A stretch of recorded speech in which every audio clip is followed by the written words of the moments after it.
Now, the greatest radio shows of all time. Suspense. The Shadow Node. Washington calling David Harding, counter-spy. Classic radio theater. The Great Gildersleeve. Fibber McGee and Molly. Dragnet. Gunsmoke. The Lone Ranger. Now, step back into a time machine with your host, Wyatt Cox. Good evening, friends of the Inner Sanctum. We air a lot of the late episodes from the last season of the Aldrich Family, where Bobby Ellis was portraying Henry Aldrich. But let's go back to December 15th, 1949 for an episode of the Aldrich Family, starring the originals, Ezra-Stone and Jackie-Kelk. This episode is entitled Homer's Party.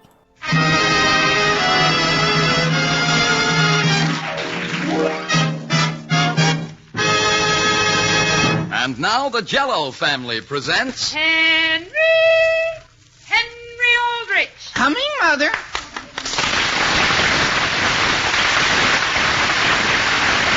Yes, it's the Aldrich family, based on characters originated by Clifford Goldsmith, and starring Ezra-Stone as Henry with Jackie-Kelk as Homer. And yes, it's the Jell-O family, with its three famous desserts. Jell-O in those 6 delicious flavors, Jell-O puddings with that old-fashioned homemade flavor, and Jell-O tapioca puddings. A miracle of goodness, a marvel of speed. For desserts that are delicious, boy, believe me, you should know. They are made by famous Jell-O. And now for the Aldrich family.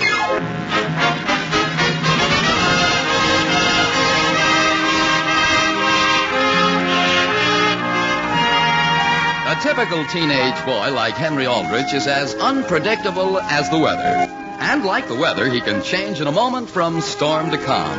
And usually, a whole household changes with him. The scene opens in the Aldrich living room. It is early Saturday evening. Sam, would you like me to put another log on the fire? No, thank you, Alice. I wouldn't mind a bit, dear. I know you like to be warm when you're reading. Alice, there's only one thing I really like when I'm reading. What, dear? Not to be talked to. Well, you won't have to worry about Henry bothering you tonight. He'll be out of the house the whole evening. And frankly, I don't know why one of us didn't think of it years ago. Putting him out of the house? No, dear. Arranging for the children to have a party at a different home each week. It'll be so much easier sitting in the kitchen one night every 2 months when we know that the rest of the time we can read in the living room in peace and quiet. We can? Of course, dear. Just as you are now. Yes. Elizabeth said she thought the idea was a stroke of genius. But I wouldn't go so far as to say that. Would you, Sam? Alice, I think your idea is wonderful. It's brilliant. It gives me an opportunity to read this book. Now, suppose I read it. Dear, you can't read it if you keep on talking all the time. Mother! Yes, Henry? Have you been making any rag rugs recently? Any what? Rag rugs! I can't find my maroon socks. Henry, your socks are in your top drawer. I'm sorry, Mother, they are, and I've turned my drawers inside out. That's strange because I distinctly remember putting them away. Alice, why don't you go upstairs and help him look? Well, while I'm doing that, will you please answer the phone? Now, wait a minute. Henry's perfectly capable of finding his own socks. But, dear... You answer the phone. Mother! Alice, Henry's calling you. What is it, Henry? The phone's ringing. Yes, dear, I know. Hello? Hello, is that you, Mrs. Aldrich? Yes, how are you, Homer? Okay, I guess, except for my arms. Your arms? They're just sort of aching from carrying a couple of armchairs out to the kitchen for my parents. But don't worry, they'll be in shape by the time Agnes gets here. Your parents? No, my arms. Could I speak to Henry, please? Dear, Henry's in his bare feet, but he'll see you at your party in a little while. In his bare feet? Father! Goodbye, Homer. I know, but... Father! Oh, Sam! Yes? Henry's calling you. Henry, your mother told you where your socks were. I found my socks, Father. I had them on. Alice, do you think we should have his eyes examined? Dear, the only trouble with Henry is his body works faster than his mind. Father, what I can't find now is your tie clip. Now, stay here. Sam, I'll go look for it. You just go back to your book. Perhaps I should wait until Henry's mind catches up with the rest of us. My goodness.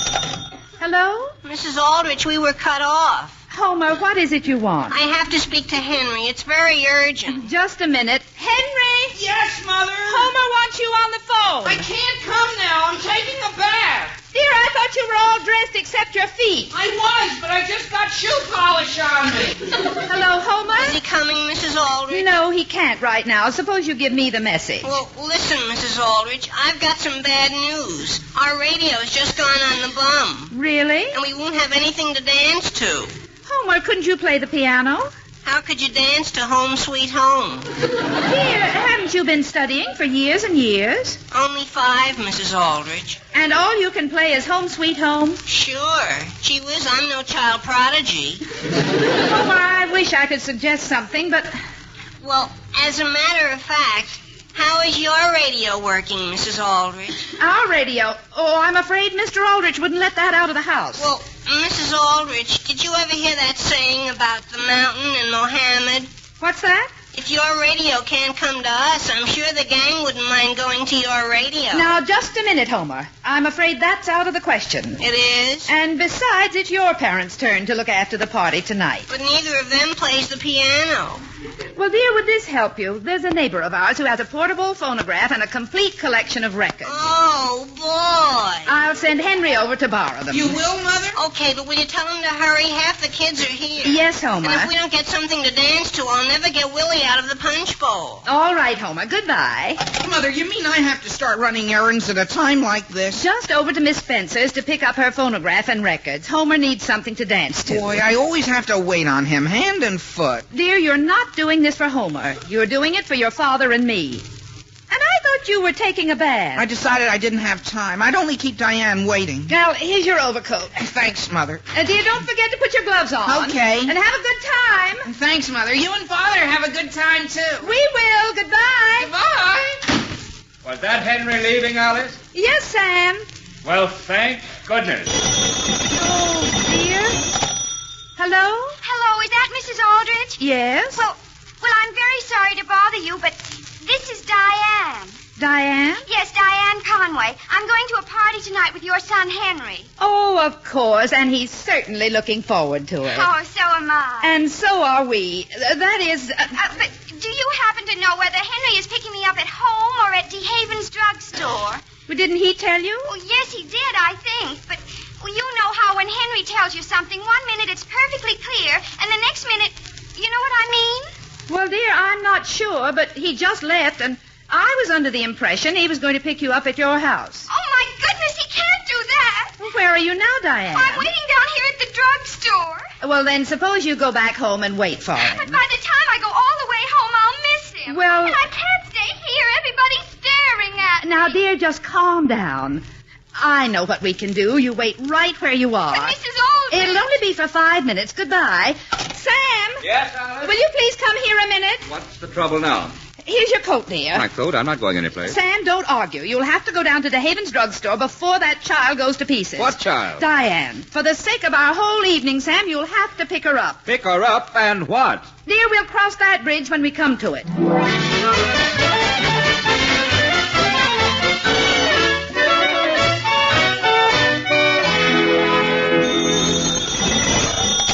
Hello? Hello, Homer. This is me. Henry, where have you been? I've been slightly delayed, Homer, but I'll be right over to your place. But, Henry, I thought you weren't coming, and I talked everybody out of dancing. But, Homer... So what do you say we go someplace? After I've gone to all the trouble of getting you a phonograph and records? What records have you got? Well, I'll tell you. Listen, Homer, how would the gang feel about Schubert's 8th? Whose 8th? Schubert. Yeah? His 8th what? Symphony, Homer. Haven't you ever heard of the Unfinished Symphony? Listen, Henry, why would we want to listen to that? I know, but... Even Schubert wasn't interested enough to finish it. But, Homer, that's the only kind of records Miss Spencer has. Well, it's a good thing we're not dancing. Look, why don't we all go over to your place? My place? I mentioned it to your mother before, but I don't think she took the hint. Now, listen, if you're planning to go over to my house, you're crazy. What do you mean by a statement like that? Homer, my folks are going to have one peaceful evening at home if it's the last thing I do.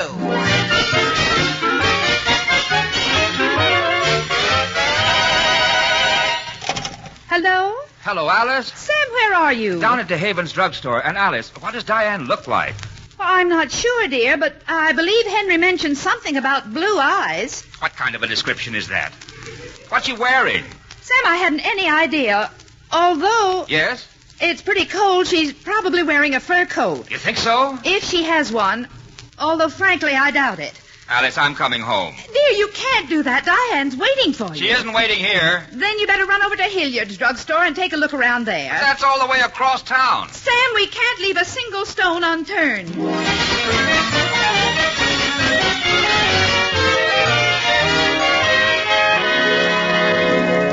Alice, how nice of you to phone. Elizabeth, do you happen to know what Diane looks like?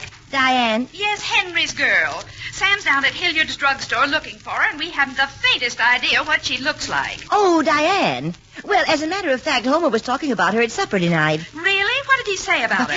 He said she was a dish. A dish? Yes, dear. You know, a Lulu. Well, that's some help. Homer didn't mention exactly where Henry was to meet her, did he? Well, Homer claims that all Henry talked about was somebody named Schubert. Schubert? Yes, and the number was 8. Oh, and Alice. Yes? Well, since Sam is down at the drugstore and he has to go by here on his way home, do you think he'd mind picking up a quart of ice cream? I guess not. And a tube of toothpaste while he's at it? All right, Elizabeth. And Alice, I still think this idea of yours is a stroke of genius. You mean about the party? Yes. Will and I can bear up tonight as long as we know that next week at this time we'll be in your shoes.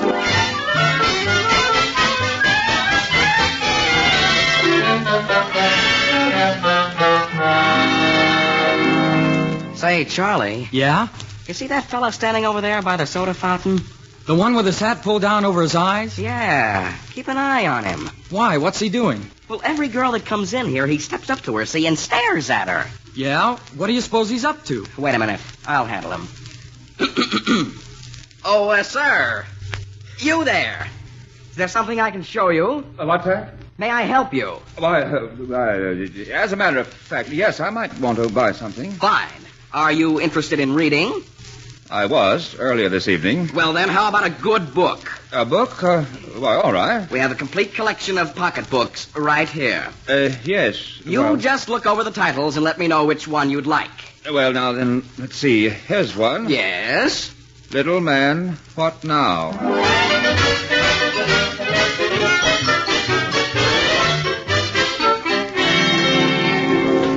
Diane, are you sure this is where that friend of your mother's lives? Of course, Henry. And she has positively every kind of record. She has, Diane? All popular? I'm sure of it, Henry. Oh, boy, Diane, it's a lucky thing I saw you waiting there in DeHaven's drugstore. The only thing is... Yes? Well, either your friend's out or she sleeps awfully hard. Well, let's try the doorbell again. I've got a better idea. What are you picking up, Henry? Some gravel. Stand back, Diane. My goodness, are you going to throw it at the window? Just gently. Do you hear anything? No, gee whiz. Henry, I think we better give up and get to the party. Give up? Why, if I don't get some dance records, do you know what Homer's going to do? What? Land right on top of my parents with all 4 feet. Really? Sure, punch bowl and all. And can't you see what a mess that would make of their quiet evening at home? My goodness, Henry. I think you're about the most thoughtful boy I ever met. Gee, thanks. I'm going to have one more shot at that window. My, how many other boys would go to all this trouble? Gee, thanks. Give me some elbow room, Diane. There. Oh, boy. Henry! How did that rock get in with the gravel?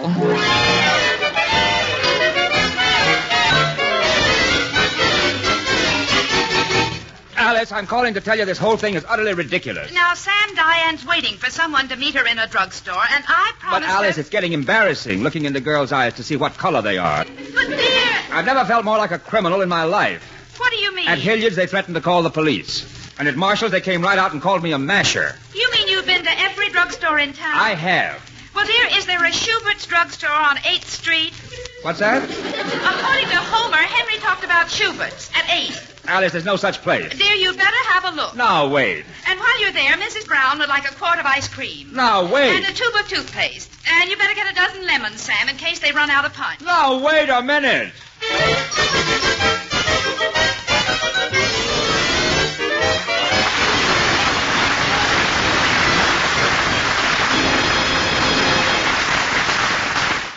Just a imagine if they had cell phones. December 15th, 1949, The Aldrich Family on Classic Radio Theater with Wyatt Cox. And here's the cinnamon bear. The oldest known children's Christmas serial in radio history, The Cinnamon Bear, featuring some of the most popular actors in radio history, including Elliot Lewis, Joseph Kearns, Verna Felton, Lou Merrill, Frank Nelson, Howard McNear, and child actress Barbara Jean Wong. 85 years later, this series of Judy and Jimmy traveling to Maybeland to recover their silver stars still fascinates youngsters of all ages. Now we're offering the entire 26-episode series of The Cinnamon Bear via download for a Buy Me a Coffee donation of $10 or more at classicradio.stream. Support Classic Radio Theater and have The Cinnamon Bear for your family to enjoy for years to come. Go to classicradio.stream and donate $10 or more, and I'll send you a link for immediate download. classicradio.stream. Thanks for being with us here on Classic Radio Theater with Wyatt Cox. More of the Aldrich family, and you gotta love House Jameson and Catherine Rott as the mother and father. They really make this episode. December 15th, 1949.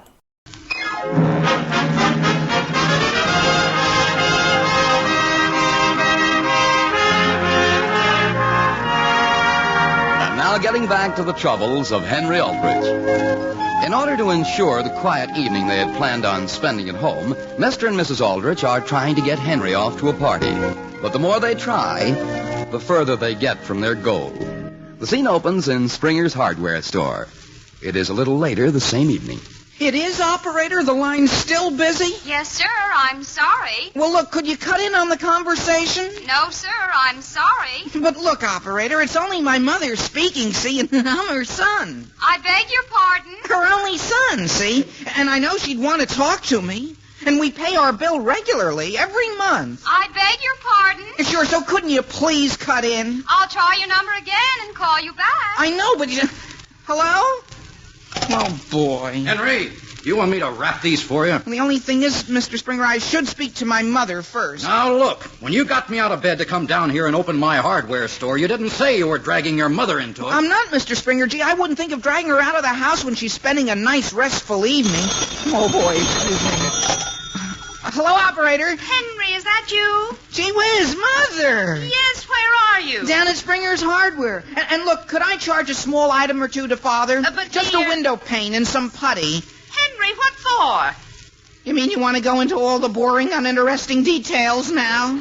Yes, dear. But I'm right here in the store with Mr. Springer in a nightshirt. Henry, you wearing what? No, it's Mr. Springer, see, and he's shivering. So won't you please say yes? Well... Gee, thanks, Mother. You can wrap them up, Mr. Springer. And another thing, Mother. Yes, dear? Well, I got sort of separated from Diane, see?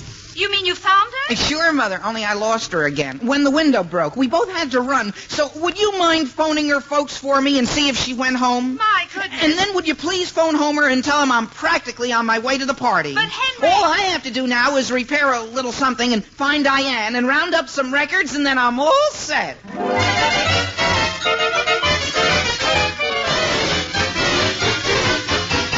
Hello?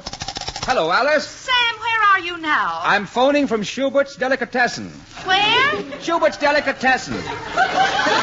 It's on the south side of town. Dear, what are you doing there? What am I doing? I'm looking for Diane. But, Sam... And this ice cream is beginning to melt. Oh, mister. Oh, just a minute, Alice. Mister, did I hear you say you were looking for Diane? Why, yes. I'll tell you you're here. You mean she's... hello, Alice? Yes, Sam? Alice, I found Diane. Well, thank goodness. Henry'll be so happy.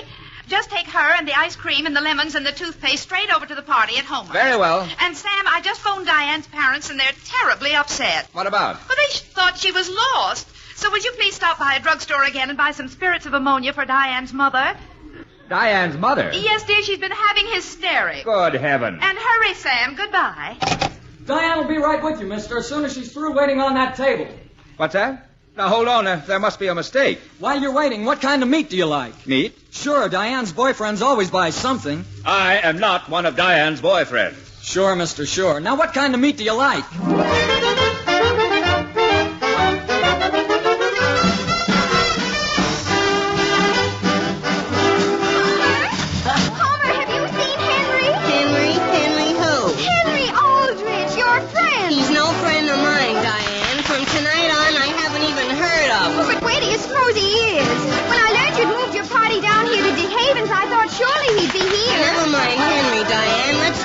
before the jukebox runs out. Oh, I'd love to. Gee, you're a swell dancer. Oh, do you really think so, Homer? Do you suppose we could dance a little faster? Faster? Sure, because as soon as this number runs out, boy, that was my last nickel. Homer, my goodness. Once I get started dancing, I just can't stop. I want to go on and on. You do?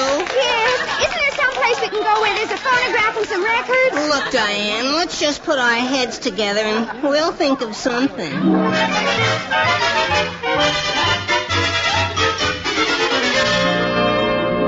Henry, what is it you're trying to say? Isn't it clear, Mother? I'm in a music shop on the edge of town, see, and I finally got some records. You mean you bought them?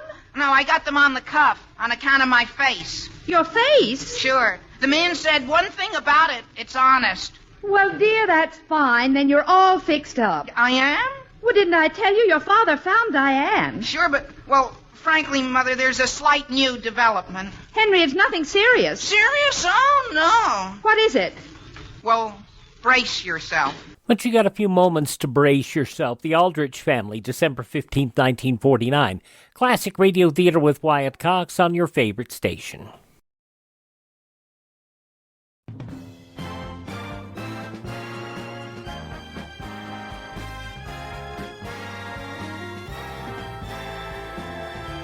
Now on Classic Radio Theater with Wyatt Cox, the conclusion of the Aldrich Family and Homer's Party, December 15th, 1949. Henry, what's happened? I just discovered I sort of lost Miss Spencer's phonograph. You lost it? Well, not exactly. That is, I have something else instead. What? A typewriter. Oh, my heavens. The case looks exactly the same, Mother, so you can't blame the fellow too much. What fellow? On the streetcar, the fellow who picked up my phonograph and left me this typewriter. Oh, my goodness. Henry, hang up. Hang up? I think I can catch your father at Diane's house.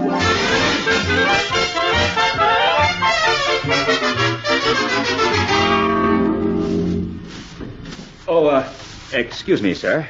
Okay, mister. Don't do it again. Don't do what? Drip milk in the dirt. It isn't milk, it's ice cream. I got enough to do sweeping out these streetcars without people traipsing through and dripping milk. Well, look, suppose I just sit down here where I'll be out of your way. Can't sit there. Why not? That's the motorman's seat. I don't intend starting your streetcar. Just the same, you can't sit there. Company rules. All right. May I just ask you a simple question? Last time a layman sat on the motorman's seat, there was trouble. Well, look, you have a lost and found department down here at the car barns, haven't you? It wasn't the lost and found. What wasn't? Fellow run the thing right off the tracks and smack into cafeteria. Look, I'm not interested in your cafeteria. It's closed anyway. May I just ask one simple question? I don't see why not. Well, now look. A little while ago, my son was riding on a streetcar. This streetcar? I don't know what streetcar. It doesn't matter what streetcar. The point is... Mister... yes? You're dripping in my dirt again. I'm very sorry. The point is he had a phonograph. On the streetcar? Of course on the streetcar. Can't play music on the streetcar. Company rules. He wasn't playing it, he was carrying it. That is, he set it down, and when he picked it up, he had a typewriter. Is that so? Yes. Sounds like a good trick. Oh, it was very simple. Someone else took his phonograph. I know a few good tricks myself. Take a number. What? Any number. Go on. Now, wait. All I want to know is this. Was a phonograph turned in here this evening? A phonograph? Yes, belonging to my son. Oh, you're trying to find your son's phonograph? Yes. Why didn't you say so? You mean there was one turned in? Oh, say, look at that time. Was there? Sorry, mister. Time for me to go home. What? You tell your story to the night man. Now, wait a minute.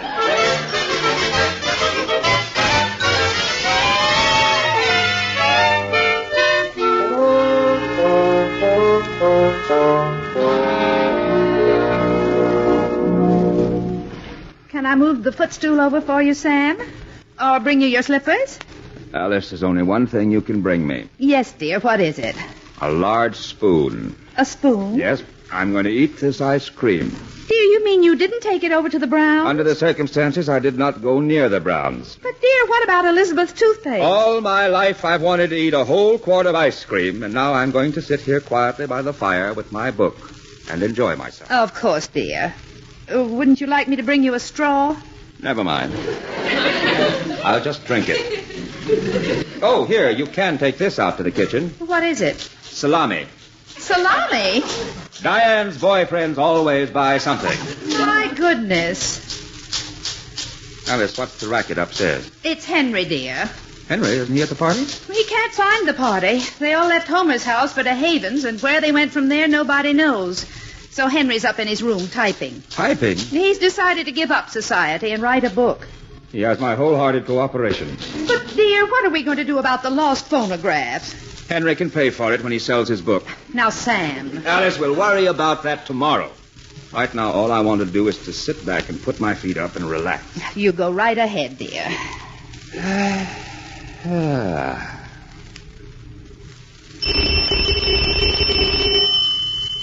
Alice, don't move. Sam, there's someone at the door. I know there is, but don't move. This is our quiet night at home. Anybody home? Hello! Alice, who's I that? hadn't the slightest idea. Get in, George. well. Hello there, Mr. Aldrich. Well, hello. Oh, Alice, this is Mr. and Mrs. Conway, Diane's parents. So glad to meet you, Nice Mrs. to meet you, Aldrich. Miss Aldrich. Oh, Miss Aldrich, I can't begin to thank you for all you've done for Diane this evening. I don't mind telling you we were pretty worried about her for a while. But now that the children are all having such a lovely party over at our house, we felt we should drop by and say thank you. Well, you're quite welcome. And since we've never met you before, Mrs. Aldrich, Cora thought it would be nice if we really got acquainted. George, move that chair over a little closer. We thought the four of us could sort of have our own little party. Well, Yes. well, isn't that grand?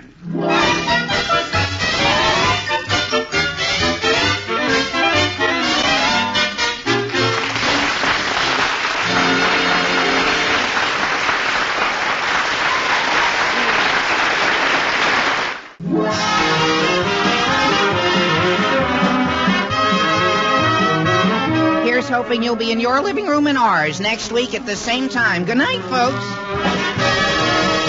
The Aldrich Family, starring Ezra Stone as Henry with Jackie-Kelk as Homer, is written by Patricia Chowdhury and Del Dinsdale with music by Jack Miller. Mr. and Mrs. Aldrich are House Jameson and Catherine Roth. And this is Dan Seymour in New York saying, The Aldrich Family is brought to you by the Jell-O family. For desserts that are delicious, boy, believe me, you should know. They are made by famous Jell-O. The stars of the show badly singing about Jell-O. The Aldrich Family, December 15th, 1949, here on Classic Radio Theater with Wyatt Cox. Now on Classic Radio Theater with Wyatt Cox, it's time to check in with Judy and Jimmy and the Cinnamon Bear. This episode of the children's Christmas serial originally broadcast December 15th, 1937. Judy and Jimmy with Cinnamon Bear and the Crazy Quilt Dragon are still in the Wishing Woods. Queen Melissa's magic instructions for restoring their broken star to one piece directed them to the Wishing Well, where the Cinnamon Bear took it upon himself to do a bit of investigating. However, he carried his investigation too far. As a matter of fact, he carried it clear to the bottom of the well. He leaned over too far and tumbled head over paws down, down, down to the very bottom of the Wishing Well. Oh, poor Cinnamon Bear. Gee willikers, how'll we ever get him out? It's deeper than anything. Hello down there, Patio Cinnamon. Yoo-hoo! Patty, can you hear us? Hello. I can hear you. Are you all right? Yes, but I'd surely like to get out of this awful place. Is there any water down there? No, but it's freezing cold. Brr. I don't like it one little bit. Thank goodness my extra special stuffing kept me from getting hurt. Hang on down there, Cinnamon Bear, and don't be frightened. We'll get you out in no time. But however will we do it, Crazy Quilt? Let me see now. If we only had a rope. But there wouldn't be any ropes around here. Quite true. But we might look around for a tree branch to put down the well. He could scramble up on that. All right, let's look. How about this, Crazy Quilt? Oh, it's too big for any of us to lift. Well, here's one that's small enough. Oh, no, that's dead. It would snap right under him. I don't see anything else we could use. Do you, Jimmy? No, not a thing. Say, I've got an idea. What? This is a wishing well, isn't it? Of course it is. You know that. Well, why don't we just wish him out? Splendid. My, you're the smart one, Jimmy. Now, why didn't I think of that? Look, there's a sign over here on this side of the well. I can't read it because it's kind of dark like. Can you read it, Crazy Quilt? Just a minute. Sure enough. Why, it's some instructions for using the wishing well. Jiminy Crickets, hurry up and read them. Let's see. Wishing well wishes you well. Wish your wish and wait the spell. Oh, hooray! Now we can save poor Cinnamon Bear. Oh, wait. Here's a P.S. Be you 1 or 28. A single wish is all you rate. Oh, gracious me, this is dreadful. Why, Crazy Quilt? Well, Melissa's instructions said the wishing well is where to go to find out what you want to know. And we wanted to know how to get the broken silver star back together again, didn't we? Sure we did. I'm positive Melissa meant for us to use the wish for that purpose. And the sign says we can only have one wish. So if we use it to pull Cinnamon Bear out of the well, we won't be able to get the star fixed. That's what it amounts to, Jimmy. Well, I don't care. We've just got to get dear Patio Cinnamon out of that black old well. Of course, I'll feel awful about not getting our beautiful silver star mended, but Cinnamon Bear's our friend, and we can't leave him there. So we'll just hurry up and wish him out. That's your privilege, Judy, but it seems to me that his carelessness doesn't deserve such loyalty. And remember, Christmas is getting closer and closer and closer. So if you expect... Oh, dear. I don't know what to say. But poor Patty, I've just got to help him. Wishing well, I wish the Cinnamon Bear to be up here with us, right this very minute. Oh, wow. Am I glad to be out of that. Excuse me just a moment while I shake out my extra special stuffing a bit. We're so glad to see you again, Cinnamon Bear. You bet. For a while, you had us pretty worried. I hope you're satisfied, Patio Cinnamon, now that you've ruined the children's chances for getting their silver star fixed. What do you mean? Say that again, you miserable excuse for a bed quilt. Gladly, you cheap imitation fur coat. Oh, what's that? Hold your tongue there, or I'll growl my most ferocious growl at you. Ferocious growl, indeed. You do better to hang your stuffed head in shame. Judy and Jimmy have used up the only wish they can have just to fish you out of the well. Is this true? Well, just sort of. It doesn't matter, Cinnamon Bear. You couldn't help it. Oh, Judy. Jimmy, I'm so terribly sorry. I don't know what to say. Now everything's going to be all right. And we'll get the silver star all fixed when we go back to Melissa and explain how we used up our wish. Sure we will. Melissa's awful nice. She'll help us out again. And speaking of helping us out, what do you say we help us out of the wishing woods? That's the first sensible thing you've said in 5 minutes, Crazy Quilt. Oh, look. There's a sort of a path over there. It's not a very good one, but at least we can try it.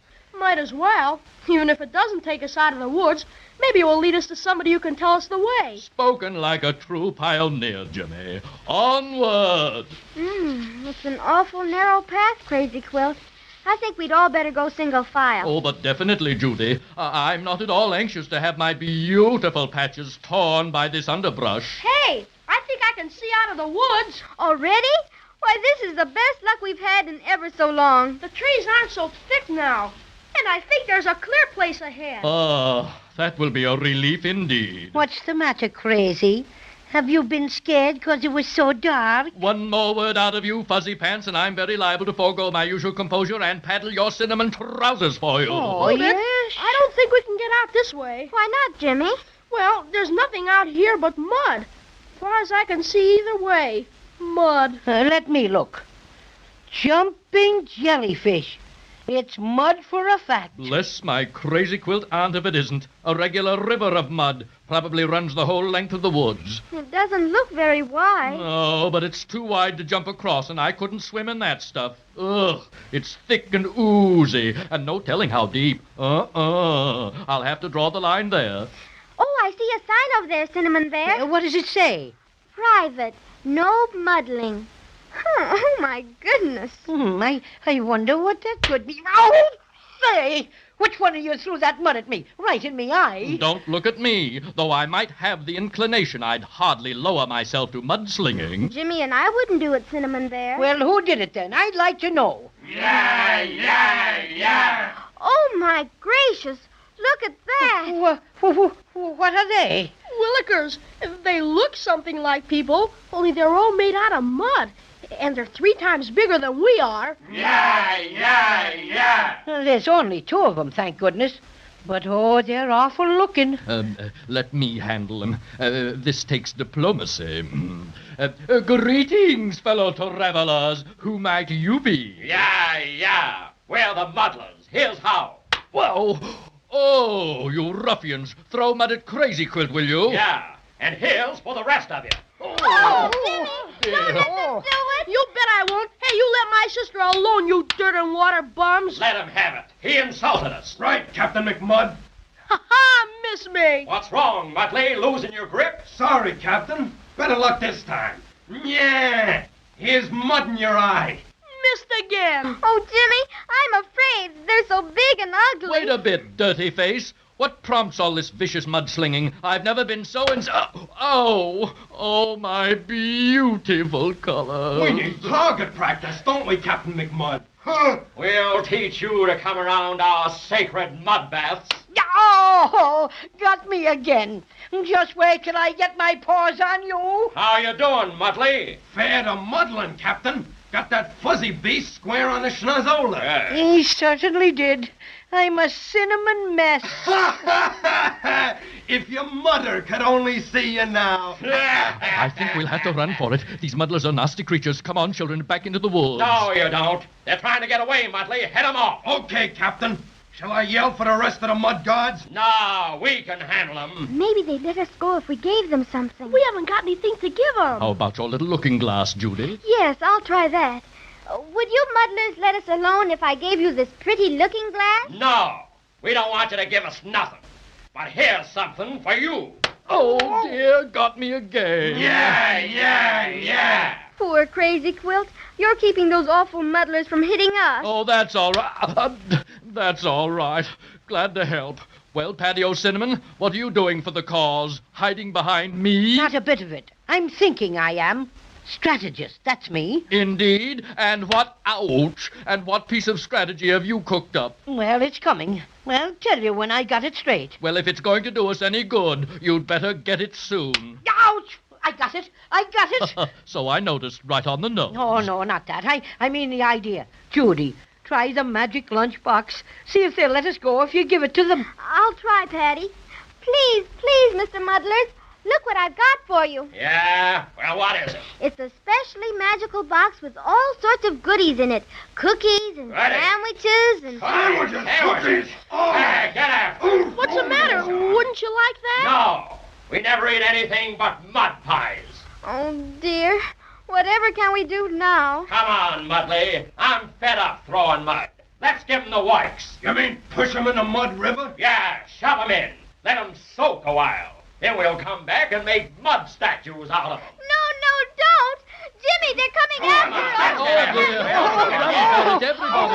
We can't. Come on. They've got us. Oh, we're in for it now. Yeah. You mean you're in it now.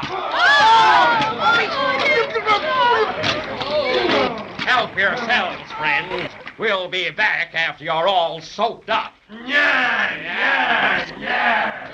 Are you all right, Judy? Oh, Jimmy, I can't touch bottom, and I just keep sinking. Oh, no. Cinnamon Bear's got his mouth full of mud. Climb on my back, everybody. Come on, Judy, Jimmy. All right. There. You made it, Paddy. Now I'll try and swim. Please do, Crazy Quilt. Please do. You've just got to. Can you do it, Crazy Quilt? Can you? I can't make it. Jimmy! We're sinking. Oh, dear.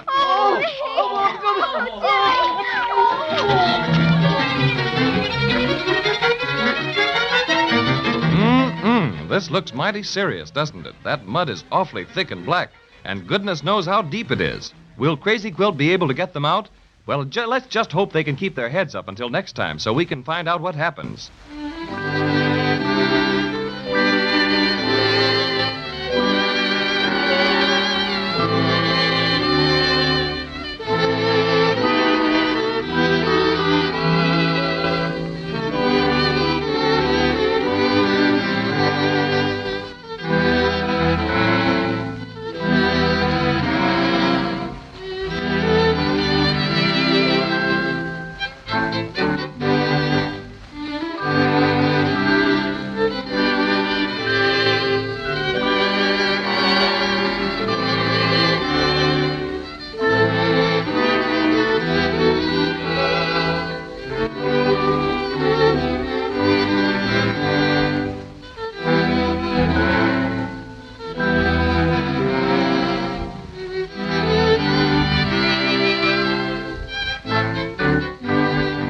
What a Muddy Mess from December 15th, 1937, The Cinnamon Bear, here on Classic Radio Theater with Wyatt Cox.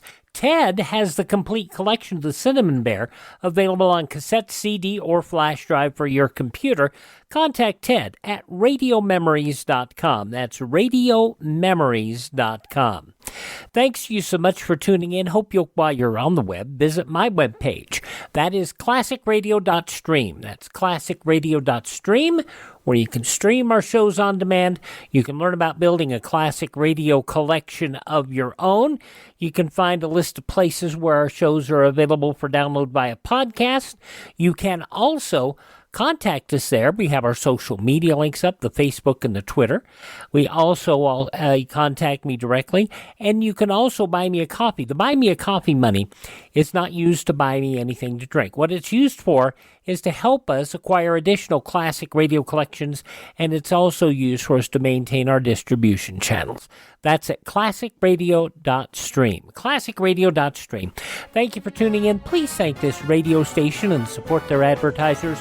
And most importantly, tell all your friends the great radio shows are right here at this spot of the dial. Classic Radio Theater with Wyatt Cox on your favorite radio station.